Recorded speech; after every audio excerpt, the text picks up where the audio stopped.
Hi அக்கா, ரொம்ப நாளாகவே உங்ககிட்ட ஒரு விஷயம் கேட்கணுன்ட்டு இருந்தேன். எப்படி உங்களோட ஸ்கின் மட்டும் இவ்வளோ க்ளோயிங்காக இருக்குது? கொஞ்சம் அந்த சீக்ரெட்டை எனக்கும் சொல்கிறீங்களா? சீக்ரெட்லாம் ஒன்றுமே இல்லைடா.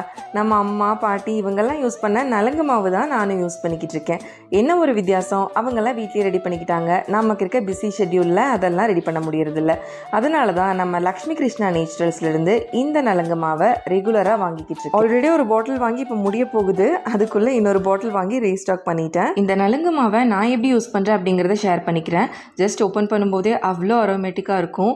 ஆவாரம் பூ, வெட்டி வேர், கஸ்தூரி மஞ்சள் இதெல்லாம் யூஸ் பண்ணி ரெடி பண்ணுறதுனால ஸ்கின்க்கும் அவ்வளோ பெனிஃபிட்ஸ் இருக்குது. ஜஸ்ட் 1 ஸ்பூன் நலங்கு மாவு கூட கொஞ்சமாக மில்க் ஆட் பண்ணி நல்லா மிக்ஸ் பண்ணிட்டு ஃபேஸ் அண்ட் நெக்கில் ஈவனாக அப்ளை பண்ணி ஒரு 5 மினிட்ஸ் ரெஸ்ட் பண்ணதுக்கப்புறமா நல்லா வாஷ் பண்ணி எடுத்துடலாம். இது இன்ஸ்டண்ட்டாக ஒரு க்ளோ கொடுக்கும் அண்ட் ரெகுலராக யூஸ் பண்ணும்போது சூப்பர் சாஃப்டான ஸ்கின்னும் மெயின்டைன் ஆகும். இந்த ப்ராடக்ட் உங்களுக்கும் தேவைப்பட்டுச்சுன்னா அவங்களோட பேஜ் டீட்டெயில்ஸ் கீழே ஷேர் பண்ணியிருக்கேன். தேவைப்படுறவங்க செக் பண்ணி பாருங்கள்.